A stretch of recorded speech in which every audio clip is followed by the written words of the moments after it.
So we are thrilled to have this panel this morning. Reached out to Mike Paciello and said, hey, would you be able to do something for the event? And he said, well, how about I could do a panel and we discuss accessibility in digital ads. So joining Mike, and I'm not going to do long introductions, y'all. I will just say who else is on the panel and you all can take it and run.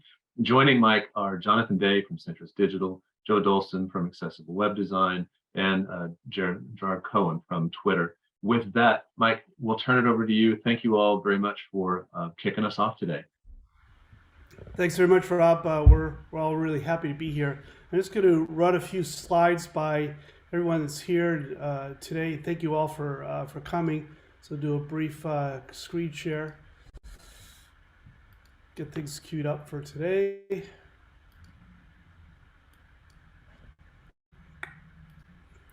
Okay, so our topic today is the intended consequence of inaccessible digital ads.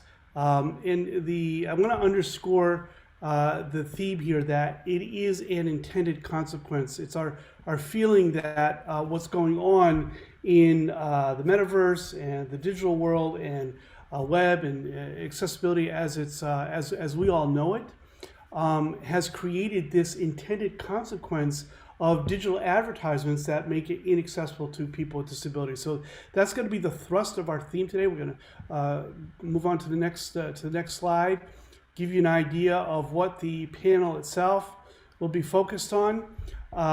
This notion of the accessibility of digital ads and digital ad platforms. We're going to build off of the recent WebAIM study, which we'll discuss in just a moment. If you saw that this past spring, it was. The panel has basically a twofold mission today. First of all, to address some of the key accessibility and usability issues that currently face the business of actually doing digital advertising. And the second will be to formulate a set of recommendations to ensure that existing and future platforms can support an accessibility lifecycle or roadmap that they can move forward with. It's our hope that today's discussion will actually be the start of a discussion. There's not a whole lot out there in terms of resources and material that you can turn to, but I think we put together a panel of experts today that will help address a lot of the issues as well as provide some really good recommendations. So let me introduce each of the members, and I'm going to let them introduce themselves by giving a 1 minute or so introduction of who they are and who they're with and what they do. So hey, Gerard Cohen. I'm sorry, could I interrupt real quick? Is there any way that you could hide your Zoom controls? They're still coming through in the share. Sorry about that. Yep. Thanks so much. How's that? Yeah, that's good. Thank you. Good. Okay. So let's start with the introduction of the panelists. Cohen from Gerard. Yes, thank you, Mike. Hello, everyone. My name is Gerard Cohen. My pronouns are he, him, and I'm the engineering manager for the accessibility experience team at Twitter. I am a Mexican man with black glasses and some facial hair. And I've been working on the engineering side of digital accessibility for about 12 years now. And I'm very honored to be here with all of you. So thank you for having me. Awesome. Thanks, Gerard. Appreciate it. Jonathan Day from Centrist Digital. Jonathan? Hi, everyone. Nice to meet you all. My name is Jonathan Day. Pronouns are in my Zoom title, but he, him. Centrist Digital is a New England-based digital advertising and marketing automation firm that has a lot of experience in both the nonprofit and accessibility space, specifically as it pertains to advertising across all of the platforms, the big ones being Google, Meta, Facebook, Instagram, Twitter, LinkedIn. I'm very excited to be here. Thank you for having me. Thanks, Jonathan. And Jonathan's been working a lot with our team at WebAIM, and specifically Joe Dolson, and what we've been doing with the building of an ad server. Joe Dolson is with Accessible Web Design. Joe, you want to introduce yourself, please? Hi, I'm Joe Dolson. I'm glad to be here as well. I run a small accessibility consulting company, and I'm also a strong contributor to WordPress as a core committer and accessibility lead on that project. And I've been working with Mike to explore the accessibility of ads and what we need to do to make that possible for the last couple of years. and I'm thrilled to be here as well. Good. Thank you, Joe. Thanks, everyone. Mike Paciello with WebAble and also now with Pearson. But my focus today is to try and again bubble up this discussion related to digital ads. So let's first of all look a little bit at the business side of this, especially the growing accessibility market. So some of the statistics that you'll see on screen cite really the wealth, if you will, associated with the accessibility testing market. It's valued today at about 481 million, and it is expected to grow at a rate of about 4.5% during the forecast period of 2019, so a couple of years behind, but 4 or 5 years ahead in 2026. We also know that the population of people who actually use assistive technology to navigate the web is a market that is well over $350 billion in size, and that's according to the US Census data. And that number continues to grow as people begin to reveal some of their disabilities that may not have been known before. We're finding more in that area, especially in the areas of cognition and learning disabilities and in other like areas. We're also finding that companies are providing convenient web experiences that can benefit the underserved market, so to speak, this technology for people with disabilities market. But it's still an area that that requires a lot more growth and certainly a lot more maturity. And today's topic is clearly one of those topics that requires an awful lot of research and maturity.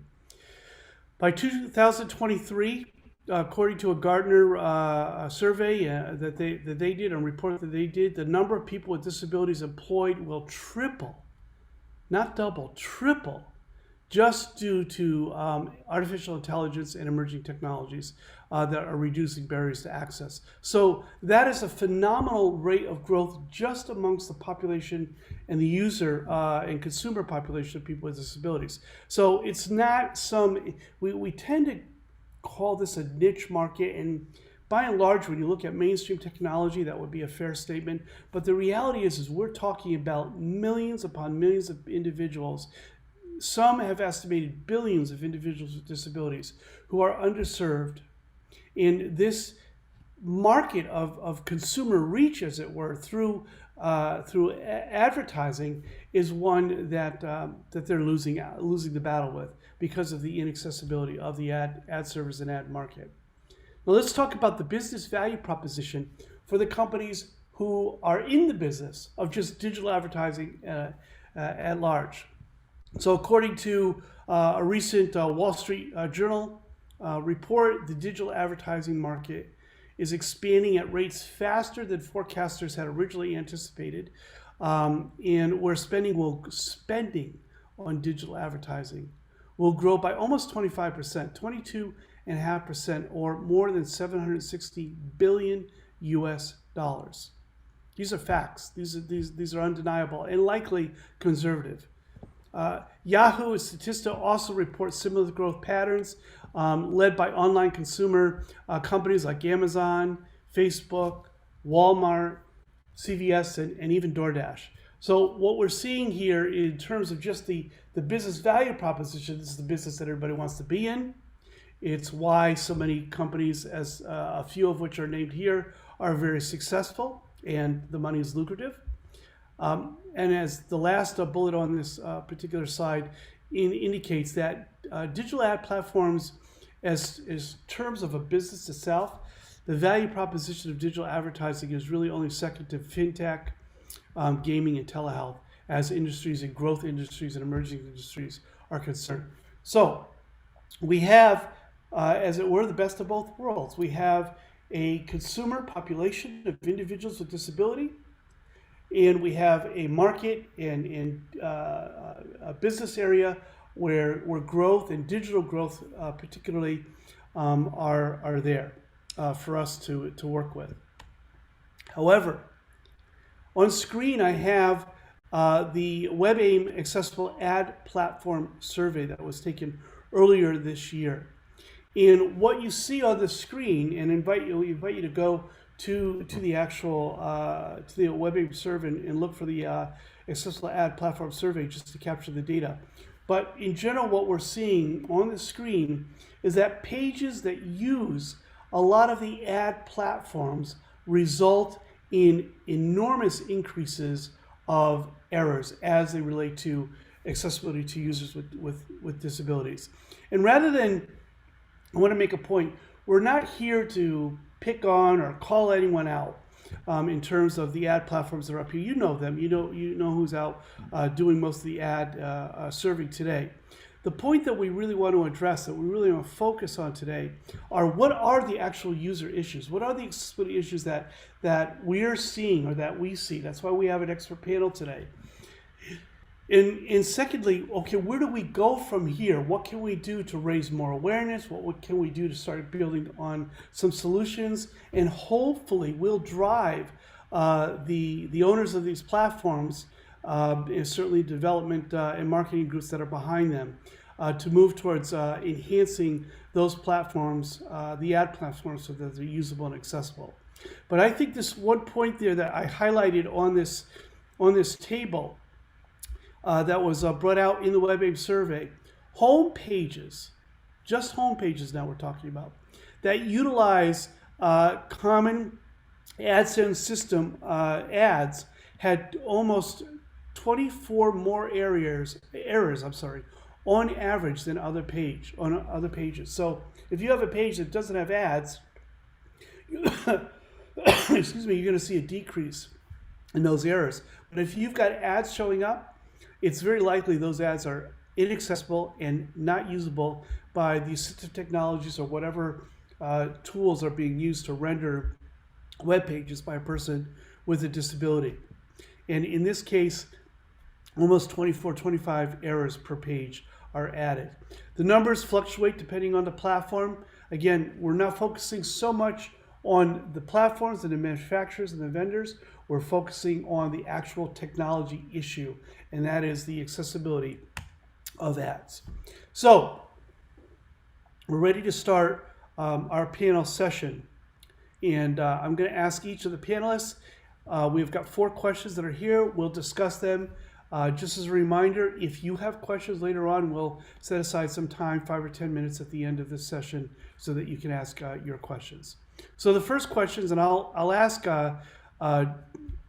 Joe Dolson if he could answer this first question, start us off. What are the accessibility and usability issues currently facing the business of digital advertising? Now, Joe, I'm asking you that because you and I and Jonathan have worked on building an accessible ad server. So we've seen a lot of these things, so you have experience in knowing them. So again, can you give us your thoughts on the accessibility and usability issues that we're currently facing in the digital ads today? Yeah, I'm happy to share some thoughts on that. I mean, so first of all, the business of digital advertising covers a lot of different populations.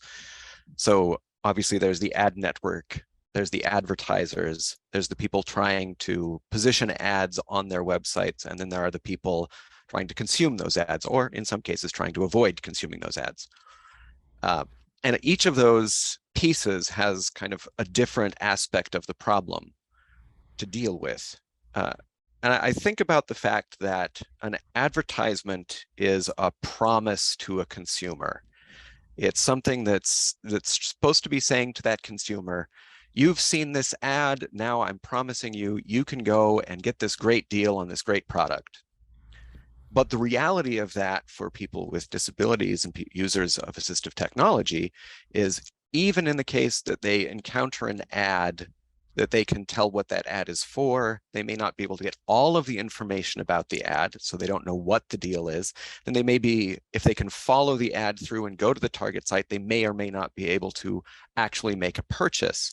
So there's a whole throughput problem in digital advertising, in that we need to be able to create an ad that has a creative that can be perceived. We need the consumer to be able to not only follow that, but then be able to actually make a purchase and have a level of trust that when they encounter an ad that they can perceive, that they actually believe it's going to lead them to something useful. So I don't know, that kind of, to me, sums up the scope of the problem. Exactly. Yeah. Good points, Joe. Thank you for bringing those up. Jonathan, how about from your perspective? Again, Centris Digital is a marketing, digital marketing company. So you're coming from this from the perspective of someone who has not just an investment in ads in general, but now bringing to the fore that we've worked together on the accessibility of those ads and the usability issues that we've encountered as we work together. Correct. So I'll use Google as an example, not to pick on Google, but just as a practical example. If you are looking to place what would be commonly referred to as a banner ad, or what Google calls a display ad, through Google's display network, the platform through which you do that is Google Ads. And that platform is fairly restrictive. They allow you to upload pre-designed images. They allow you to upload standard images, and they allow you to put in character restricted titles, descriptions, headlines, things like that. What they don't allow you to do is put in a description of your image that would work with a screen reader. So when those ads are placed across Google's display network, if there's an image incorporated, more than likely the end user, if they're low vision or visually impaired, might not have any idea what they're looking at. The screen reader might pick up on the titles and descriptions because they're text, but that's not necessarily an experience that's going to convey the message that the advertiser that's paying to place that ad is looking to do. And then subsequently, even if we are successful at placing an ad that was able to be interpreted, if that ad is clicked on, the landing experience is still a large gap, right? So if you land to a website that is not accessible, that user experience is going to leave and have a bad experience, which is going to negatively impact the cost of that click. It impacts the quality score of the ad, which increases the cost to the person who was placing the ad. It's just kind of a bad situation all around. So adding little simple things to a platform like Google to simply be able to put in an image description would be a seemingly simple step that could make a huge difference.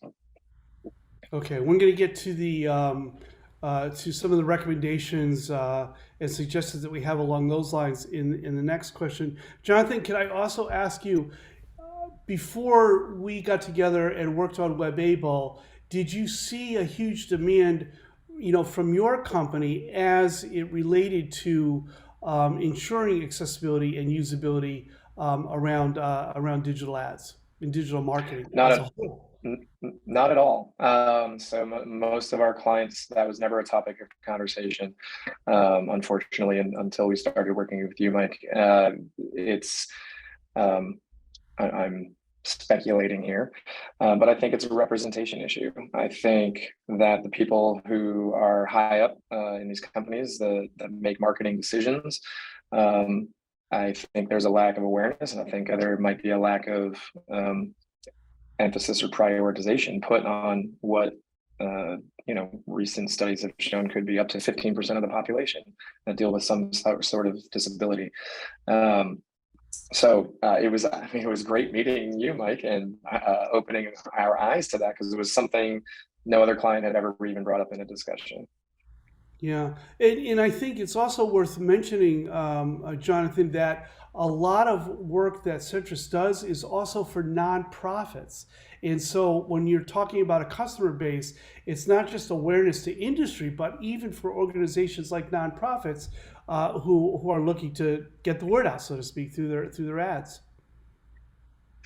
Yeah, we have one client, I won't name drop, but they provide in-home care to adults with developmental disabilities, for example. And they leverage Google's advertising grant, which gives them up to $10,000 in advertising credit for search ads in Google.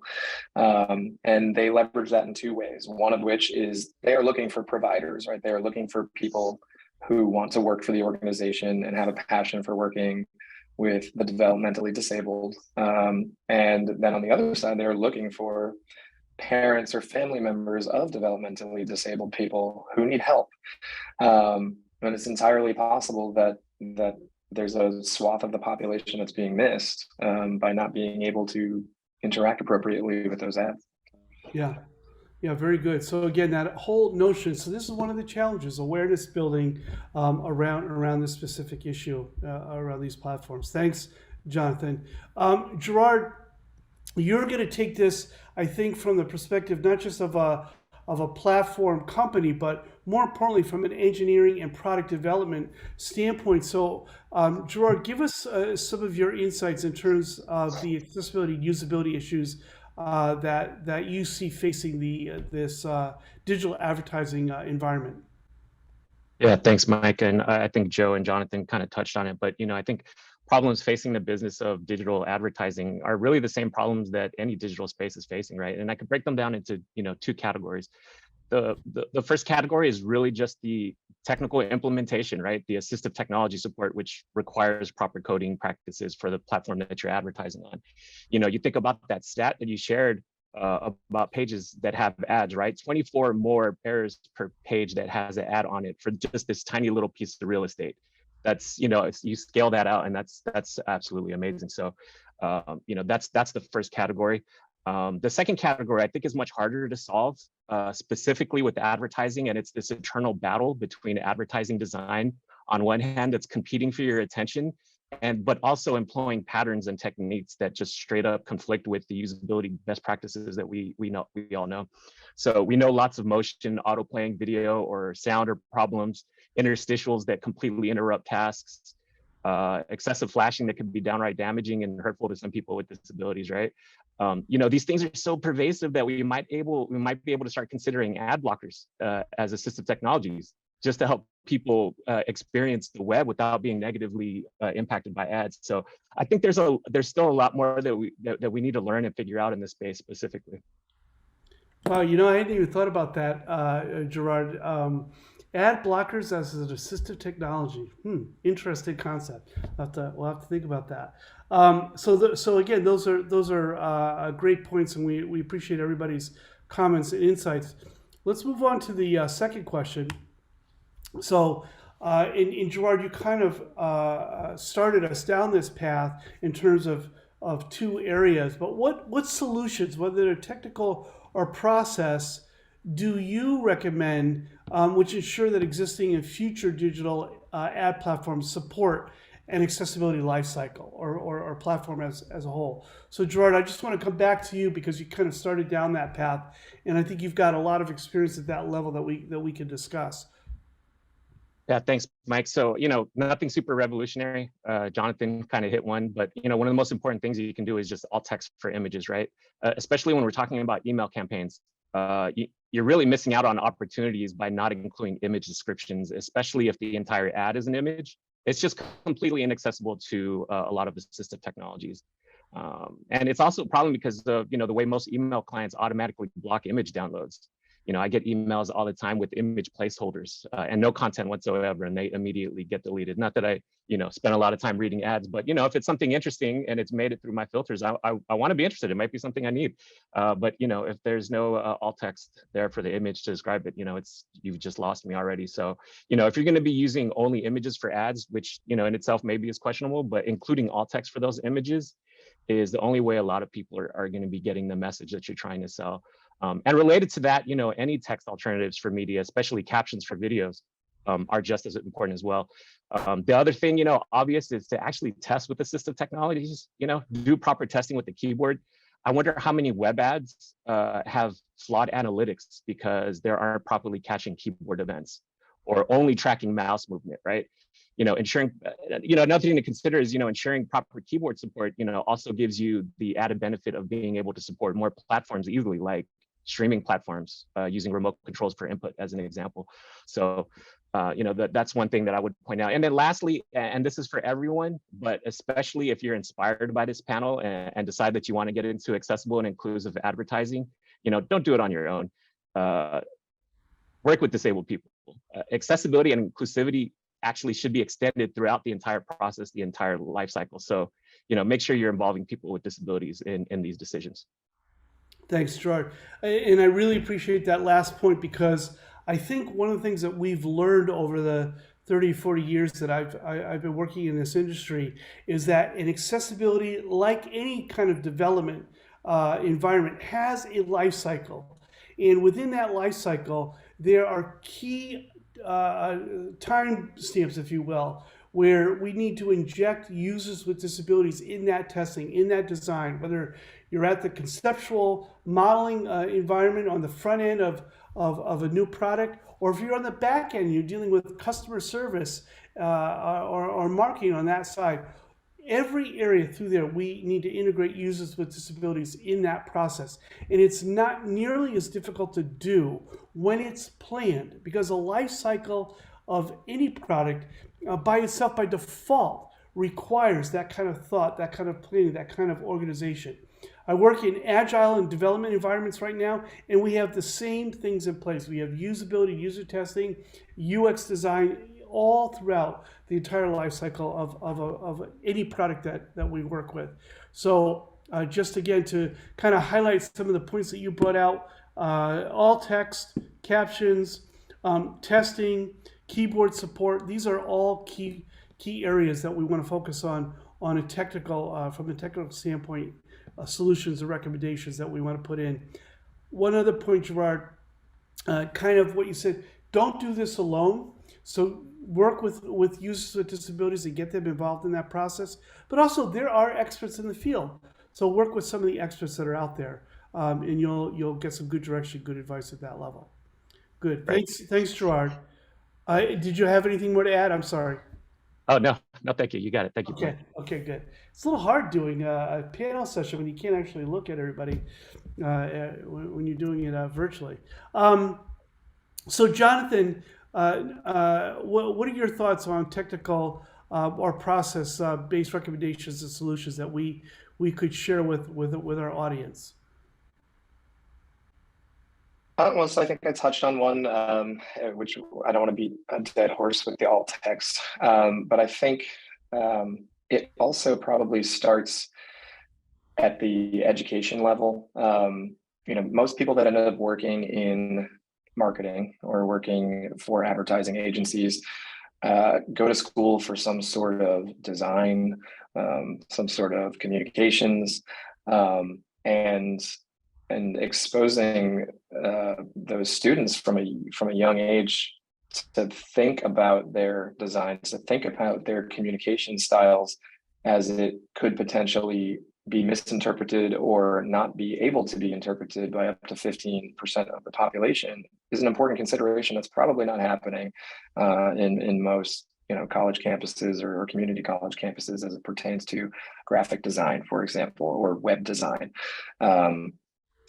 So it starts there, so that this next generation, this next crop of talented people can start incorporating it from the get-go, as opposed to putting this proverbial band-aid on the bullet wound of saying, oh, we've had this giant platform that we've been using for 10 years and now we have to make it accessible and usable.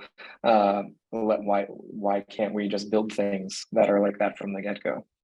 Right. Yeah, good point. And I appreciate your thoughts there on that, Jonathan. Okay, so Rob, is my screen still sharing? No, we stopped the mic just to make the video displays a little bit larger while you all are discussing. So maybe you can pose the question, and if it's possible to bounce around between sharing and not, that would be great. We can also throw the question into chat so it does stay a little bit more permanent if that's helpful. No, I can move on as long as you guys have control of the video. I can work it from here. Let's almost forgot Joe Dolce. Joe, in terms of solutions and recommendations. Now, Joe, you've been working hands-on what we've been doing with the MVP with WebAble and its ad server, and you've hit a lot of key areas, some of which have been addressed by Jonathan and Gerard. But I think you've also touched on a couple of others. Do you want to share those with us as well? Sure, yeah. So, I mean, on the technical side, which is a lot of what both Jonathan and Gerard have talked about already, there's a lot of automated testing that can fairly easily be done with this kind of data because it is fairly small, simple data in most cases. Now, we haven't really dealt with the more complex interactive ads or video ads in a great deal. But as far as just testing for alt text and checking whether there's text embedded in that image and whether those things match, looking at color contrast in the information and structuring the content in a way that communicates it well is all stuff that can be built into the ad system so that when a creator submits their data, you can push back at them immediately and be like, okay, this doesn't meet our standards and this is why.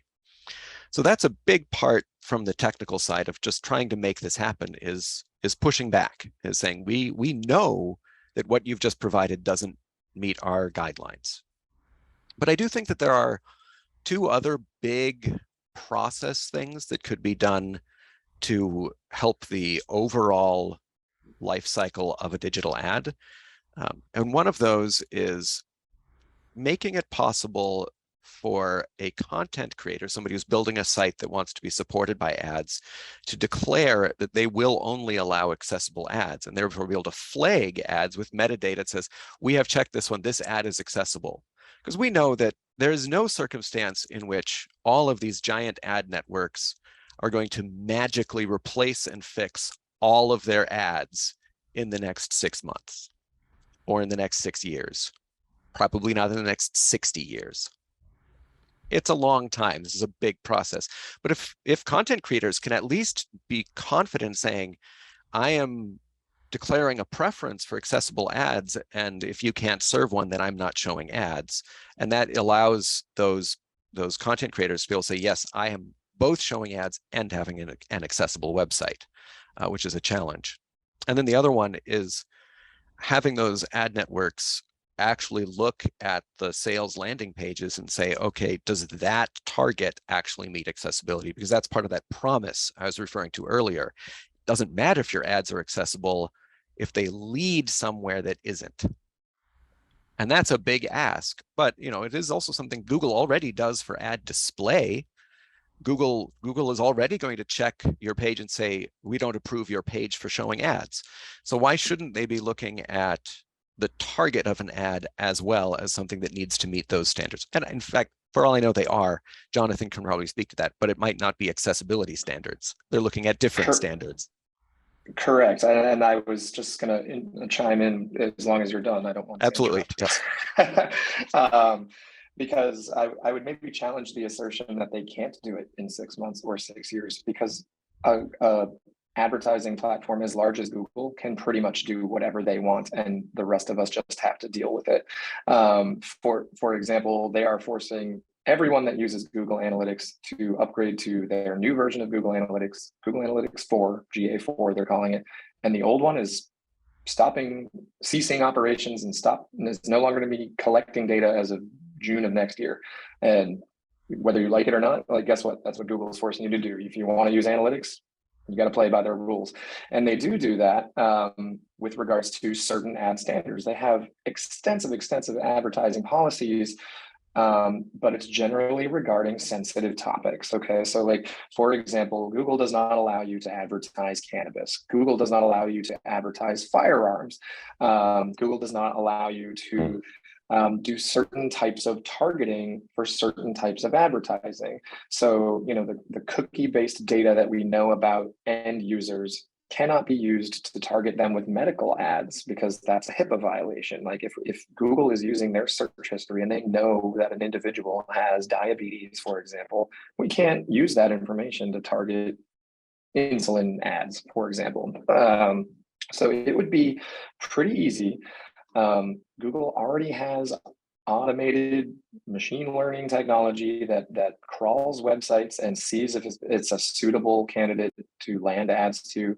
They have machine learning that crawls through the content of ads to make sure that it's keeping in line with their policies. So it'd be a very I mean, I don't want to, I'm not the engineer, so I maybe default to Gerard to chime in on that, but it doesn't seem like that big of a stretch for Google or Facebook or Twitter to implement a policy that says, look, if you're going to use an image, we are not going to serve your ad unless it includes alt text.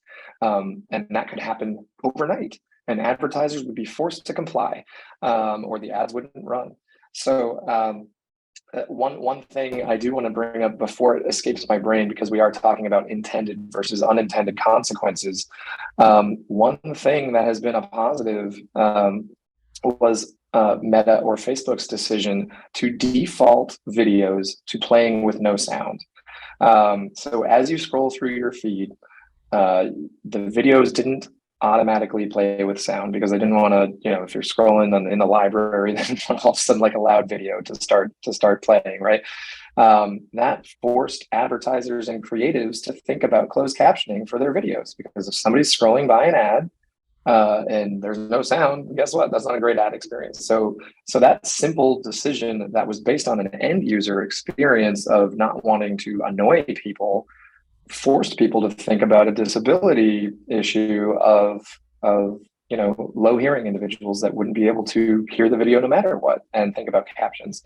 I did want to throw that out. It's not really related to this question, but it popped in my brain. So good point, though. Thank you, Jonathan. I appreciate that. And Joe, Gerard, did you want to chime in on that that thought just a little bit? Yeah, I mean, just real quick, because I know we're short on time, but you know, I'm probably leaning more towards Jonathan's response that it's I think maybe changing culture may take 60 years, but that technical implementation could be done overnight if we're talking about simple things like alt text, right? There's tools already that check that stuff. Joe talked about it, you know, WebAIM has the tools, you know, there's tools already to check those basic things that may be incremental, very small changes on the implementation side, but they make a huge difference for the people consuming them. So I tend to think it could be something a lot, you know, done a lot quicker. So I do have a follow-up I want to say in response to that, is I do think it would be easy to make the ads accessible quickly. It's the target pages that I think making that promise be met, it's going to be really challenging, because that's where automation is going to fall down. And Google depends heavily on automation, but we don't have the capacity to look at a page and say it's accessible. We have the capacity to look at it and say there are automatically detectable failures, but the failure to find those errors does not in any way mean it's accessible. And so that's the big step that I think we have a long path to get to. And that may simply always require human intervention, which Google doesn't like. Yeah, it kind of falls in line with just about everything today. Wherever a machine can do it, that's what we want. That's what companies are trying to do, right? Just to save on cost factors. But I did hear two messages here from the three of you. Number one, priorities, right? What we make as a company, as an organization, as a priority. If we make accessibility as a priority, then we can start establishing some of these policies that the three of you were talking about. Second, frankly, and this may actually be first, leadership. If you want to talk about equity, if you want to be at the forefront of it, whether you're a large company or a small company, whether you're a for-profit or a nonprofit, establish your leadership by setting those priorities. And I think we've got these recognized leaders in the technology space or in any business space who often talk about the goodness of disabilities and accessibility and serving underserved populations, but the reality is they're not walking their talk, not fully. And here's a good example where that's happening. It doesn't mean that there aren't great people inside those companies who are doing great things. They are there. We know them. Most of us have worked with them. And we're not here to pick on anyone. We call out Google because it's easy, right? It's easy to call out Google and Facebook because they've got, for all intents and purposes, the largest ad markets, platforms that are out there. But that's not the point. The point here is to build awareness and start getting people to thinking about the consequences of what they've put out there, right? And how to change those and turn those into pluses. So that brings me to our third question, and we are running a little bit short on time, so we'll go through this one a little bit quicker. Is there real business value to inclusive digital advertising, or is this another one of those things that we just say, let's just do the right thing? Is there a business value proposition, or is this us telling the big, the mega companies out there to just do the right thing because these are people with disabilities? Who wants to take that one? Gerard? I'll jump in. Yeah, I'll jump in. And I'll be brief. Yeah, I think it's both. I think accessibility is in a unique position to legitimately benefit financially from doing the right thing. Those things don't have to be mutually exclusive. When you think about the success of advertising is engagement and conversion. So obviously that increases with more people that experience ads. So why would you make the decision to intentionally leave out a minimum, right? A minimum of 15% of the population, or a portion of that $350 billion, dollars of spend that you talked about at the beginning?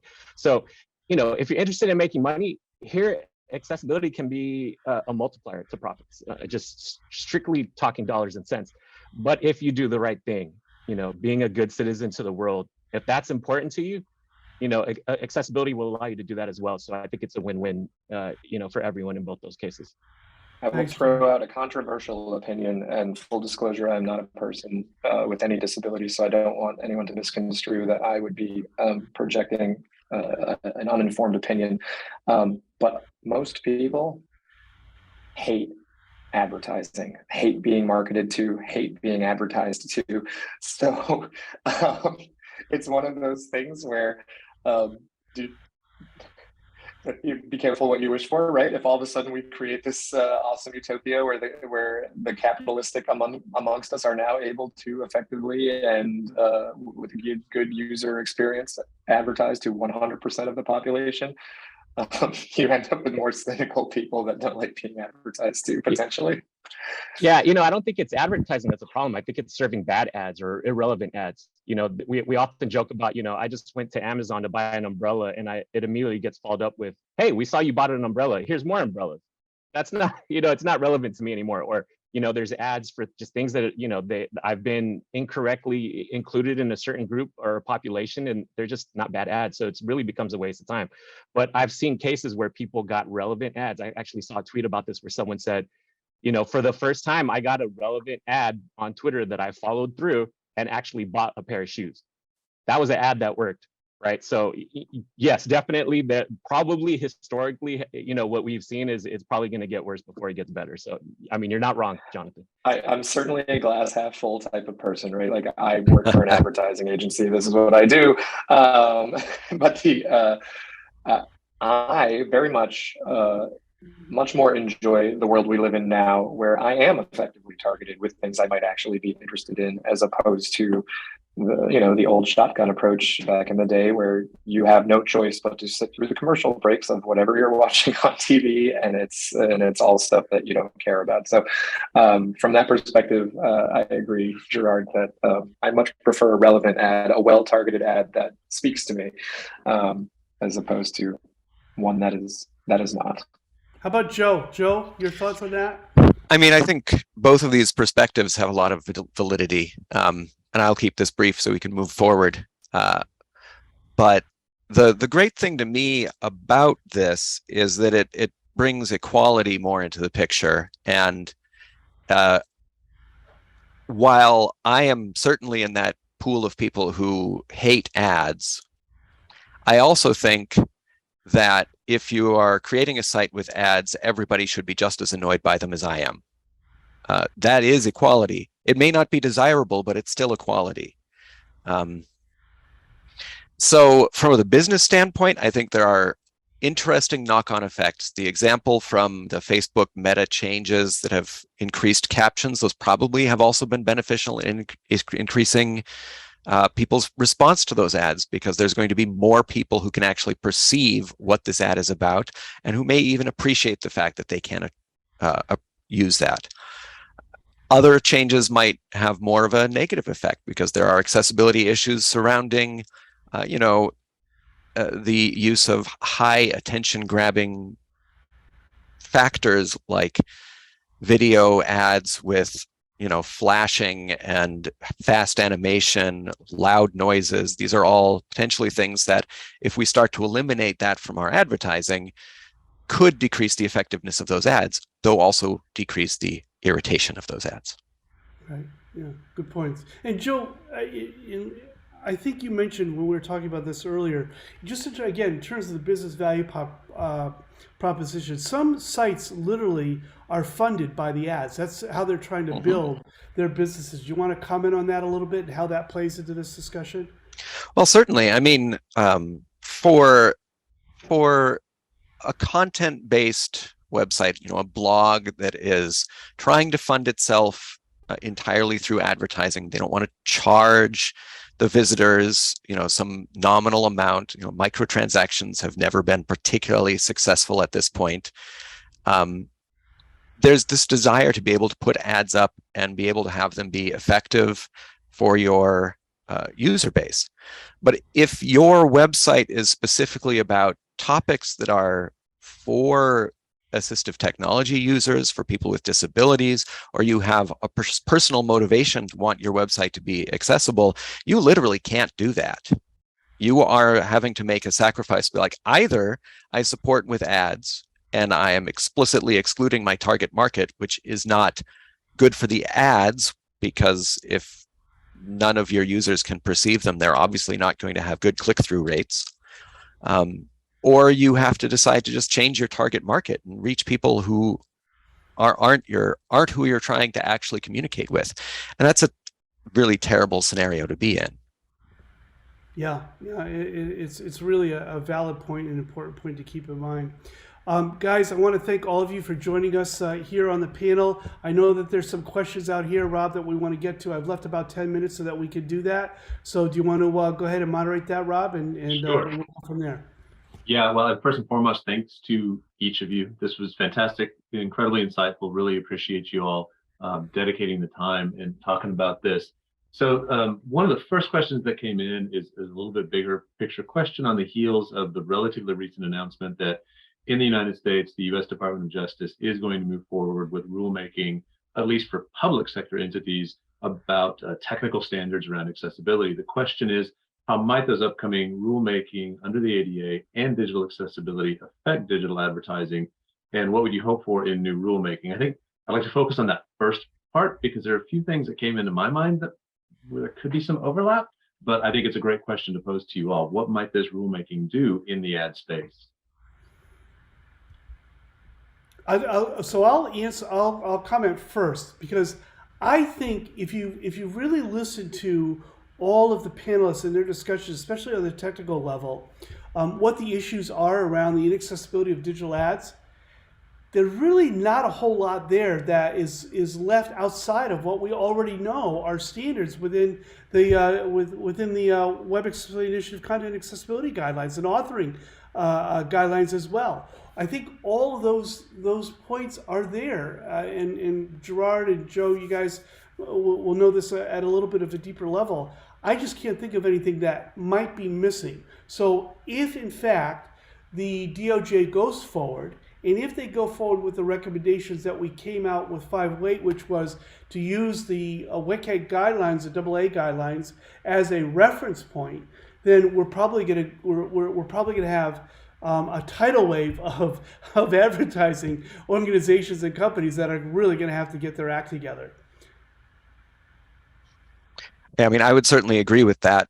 The implementing rulemaking could have a really significant impact, because these advertising organizations are very concerned with complying with regulations. They don't want their advertising network to abruptly be shut down by the government. That would cost them an incredible amount of money.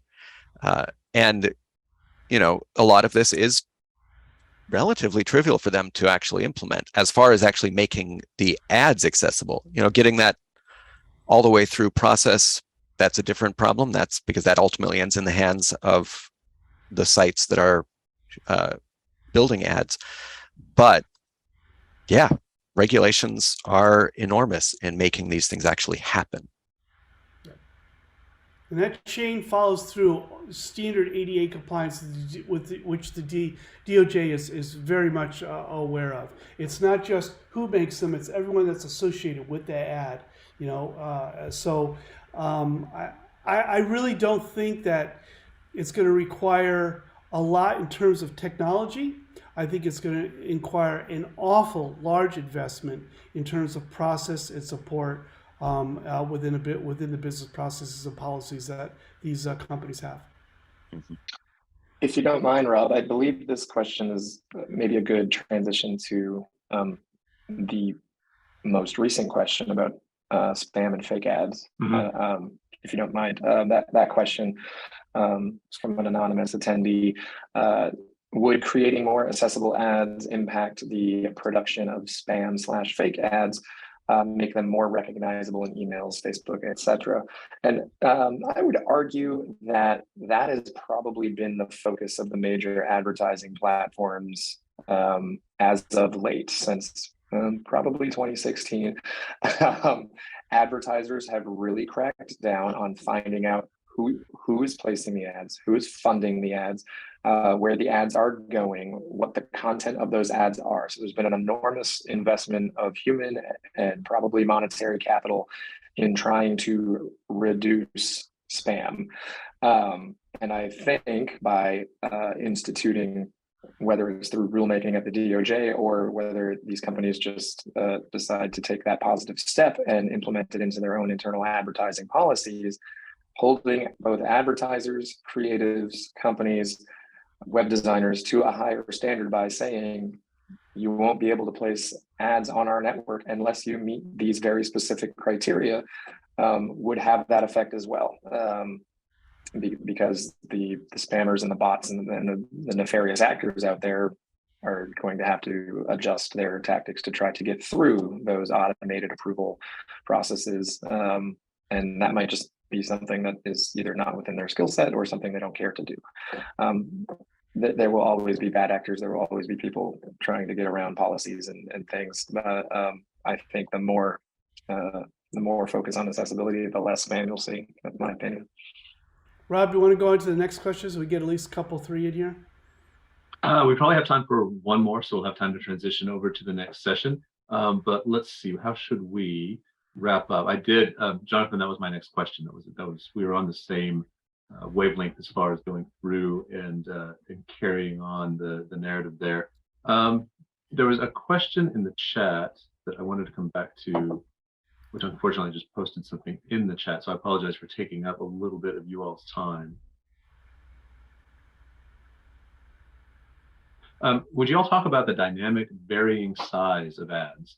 I found that as bigger ads pop into a website, I'm reading the text I'm focused upon, reading moves as if I hit scroll down or up to meet that changing ad size. So yeah, would you all want to talk a little bit, maybe just from the accessibility perspective, about potential impacts, which might jump out as obvious in some cases and might not in others, or just any kind of general thoughts? We only have about another minute, maybe two, before we need to wrap up. So I'd like to start on that a little bit. There are actually, I think that's describing two different problems that can both impact this. One of them is poor performance, with ads delaying the load of a page so that you've started reading and then an ad loads in above where you are and pushes everything out of the way. And that's irritating. That's more of a problem, in my opinion, from just slow ad networks, overuse of ads, just too much stuff going on the page so that this page takes way too long to load. And that should be handled with, deferring the scripting and getting that display fixed in space before everything loads in. The other one, though, is there are ads that definitely come into the page and then they change size and they animate. And those, I think, could really be impacted by accessibility requirements, because those animations can be extremely distracting. They might include flashing effects that I've talked about already before. And so I think both of those have accessibility effects. One of them is more of a technical problem. The other one is actually a design choice. And that's that kind of intentional inaccessibility problem that we opened this whole session with. is, they're trying to get your attention. And in order to do that, they're pushing your attention from where you wanted it to be. And that I see as an accessibility problem, although I'm not sure I can think immediately of any WCAG criteria that directly impacts that. I'd have to think about it a bit. Well, I do think I hate to wrap up the conversation. I know we had other questions. I'm sure questions are building on answers, but we do need to wrap our session up. So each and every one of you, Mike, Gerard, Jonathan, Joe, thank you so much for your expertise and for kicking us off here today.